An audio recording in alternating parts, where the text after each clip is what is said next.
Hey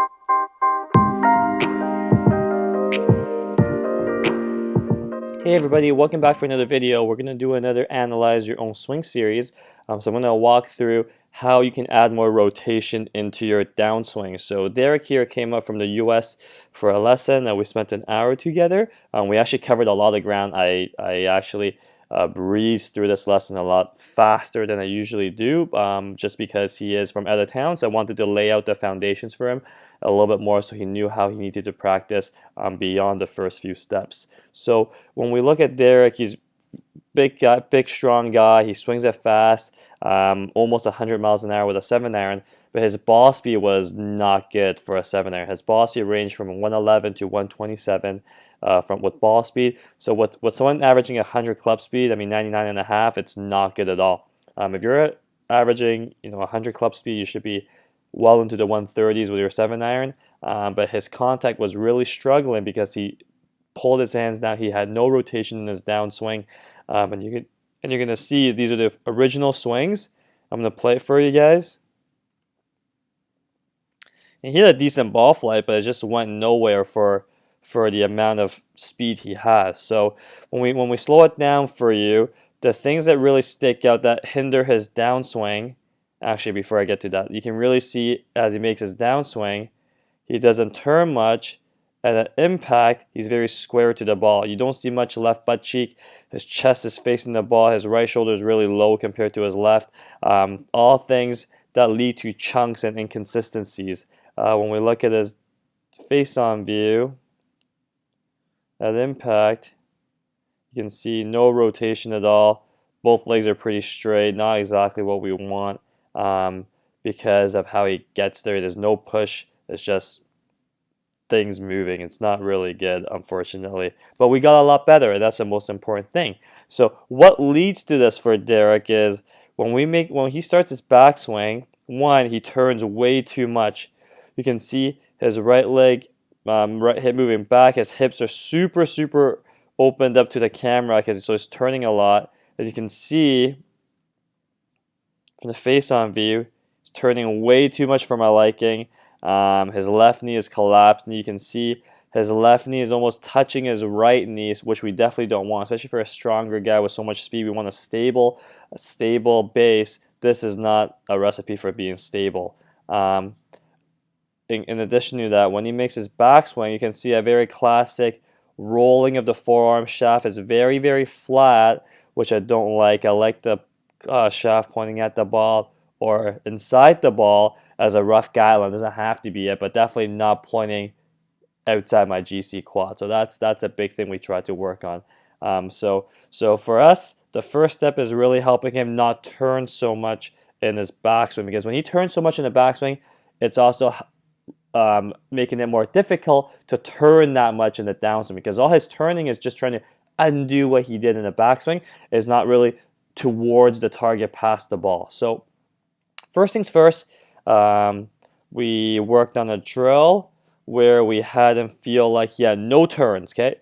So I asked him to have no turn backswing. We're just mapping it out. No turn backswing. It's just going to be an arm swing with a right wristband to start the backswing. So what I had him do was I had him right wristband with no rotation of the forearms. You can see the toe of the club is very closed.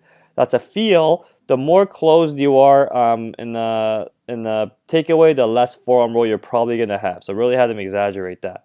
So from there, I had him stretch his hands up and back in that direction, up and back in that direction, with no rotation of the body, making sure his right elbow doesn't orbit behind his right rib cage. So when he does this,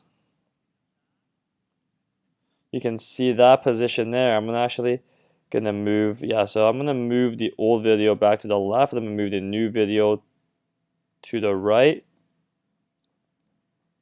So the top of the backswing there looks a lot different than the top of the backswing here. So on the left here, which is the original swing, his right elbow got way too sucked in behind his right rib cage, whereas now his right elbow is now more in front of his right rib cage, which I love. So when we look at this, give me one sec. When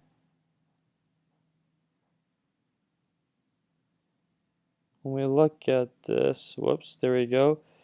His club is not across the line anymore. Why is it not drawing lines? Oh, there it is. So his club is across the line on the right. I mean on the left. Club is more this way on the left, which I love. His right elbow is too far sucked behind his right rib cage, whereas this is more in front of his right rib cage on the right here. And you can see his legs, his hips are not turned so much. Because his hips are not turned so much, when I show you the face-on view on the left here, you can see more proper amount of shoulder turn, nice width of the club and the arms, and then his legs are much more strong here. You can see way more space between his knees as opposed to the first original video, which is, I'm going to put it on the right here actually. You can see his knees are pretty much touching on the right and way overturned. And you can see his upper body is starting to lean towards the target a little bit, whereas now his upper body is leaning slightly behind the target, which I like to help make a very athletic transition into the ball. So very, very different right off the bat in the backswing. So when we started working towards the downswing, and actually it's cool to note that just fixing the backswing alone helped him start turning more in the downswing. You can see if I play frame by frame for you guys. Already he has way more rotation on the right there than on the left. You can see this is at impact. So you can see there's a big gap between his arms on the left, and now he has less gap on the right, which shows that he's rotating more. You can see he's maintaining his posture very good compared to on the left. He's a little bit more hunchy here. You see his back left leg, no back left leg on the left video. All that's good. So now he's rotating more. He was starting to be a little bit more outside in, which is normal because he had to tilt back and not rotate to be inside out. So we worked on the next piece, which is helping him learn how to start the transition with his feet, so he torqued against the ground properly, and we added the shallowing piece into it so it can continue to be more inside out. So the first course of action was to do the cardboard drill, which I'm going to put on the left here. So there's a piece of cardboard under his right foot.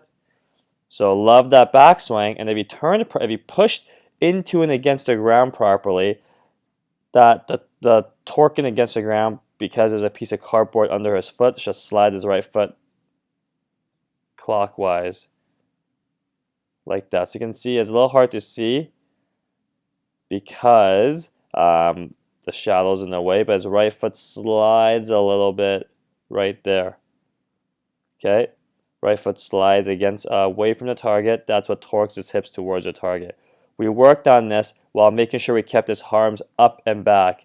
By pushing his arms up and back, it helps buy him more time to rotate and to shallow up, because all the pulling down of his hands in the downswing steepens the club. So we had him really keep his hands up and back while he torques into and against the ground with his right foot, which I really, really like. And you can see that looks way more athletic in the downswing compared to swing one on the right.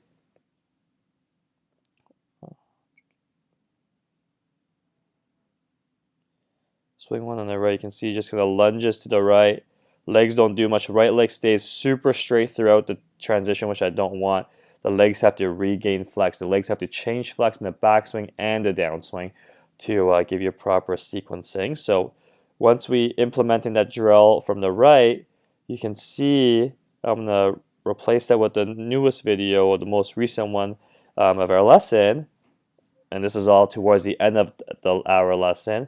The drill to have him incorporate the backswing and the downswing is to have him stop at the top. So we're mapping it out still. Love that backswing slightly away from the target, legs still strong.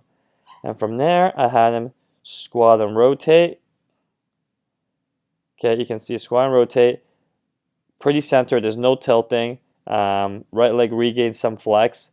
And then from there, he will push up and down hinge. So you can see, because he's so loaded to the ground, he's going to react off the ground.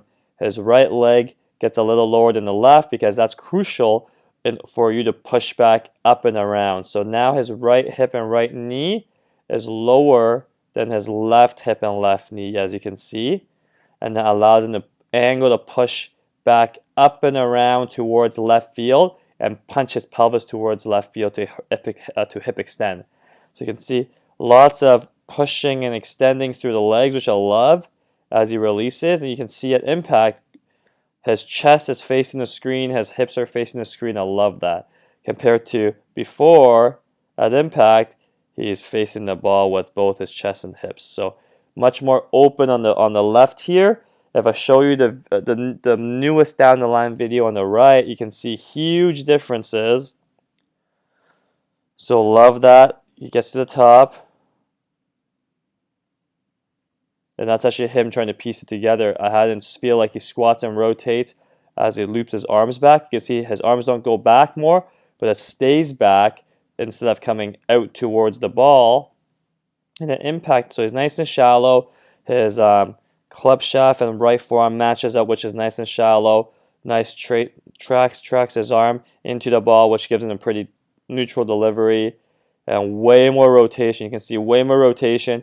Left butt cheek, left leg there. I love that from a rotational aspect. If you rotate well, you should be able to see the back of your left butt, the back of your left leg. As a righty, you should be able to maintain your inclination much better compared to video 1. Video 1, you can see. So I see his right leg does not change flex, it stays straight, which prevents him from turning properly. And then impact, that's him at impact at the beginning of the lesson. Now this is him at impact at the end of the lesson. So very, very different. You can also see, I mentioned the transition. His hands work out towards the ball this way in transition. See his hands go there. And his hands are starting to get more out compared to the video on the right. His hands stay back as he feels like he's looping, which gives him the hand depth needed to come more from the inside. Club shallows out earlier, which is going to help promote or give you a chance to rotate properly in the downswing. So lots of changes. I love how much we covered in this first lesson in just an hour. I'm just going to play that for you guys one more time. So the original video, lots of roll, too much rotation in the backswing, which makes it difficult to rotate in the downswing. Too much roll, too flat across the line, and then comes over it with no changing of the legs. Video on the right, even though we're just kind of mapping it out just a little bit, we're able to link together the downswing. So nice one motion backswing. He doesn't rotate too much in the backswing. And he loops and squats and rotates. Lots of rotation, which I love. Love that exit. You can see what I really like is the hands stay left of the club through the hitting area, so that everything stays in a circle. That usually promotes less face rotation, as the club doesn't overtake the hands too early, which I really like. I'm going to look at the face on one more time. So the old face on compared to the new face on. Oh, sorry, that's not the old face on. Old face on. Lots of rotation. Legs don't do anything. So you can see tons of rotation. Legs are touching each other. Too much rotation at the top. Then he just kind of lunges at it. Compared to the video, and with no rotation at impact, compared to the video on the right. Way less hit rotation, which is the proper amount of rotation for him. And again, this is him feeling no backswing turn. Then he squats and rotates, and then he pushes back up through the ball as he releases. And you can see way more impact, way more rotation at impact. I love that. So at speed, love that. Really get there. See how extended his finish is there compared to before? Not extended. So so just one more small thing to look at. Because he's pushing properly and rotating properly, he's much taller This one on the video on the left, he's actually a little bit forward of the lower body. Right toes are still scrunching, which I never like. Now he's not scrunching his right toes. He's able to squeeze his butt, knees together. I love all that stuff. So hope that makes sense. If you're someone that struggles with rotating in a downswing, perhaps this video would help. So hope that makes sense. Any questions, let me know. I'll be happy to answer them. And thanks for watching, everybody.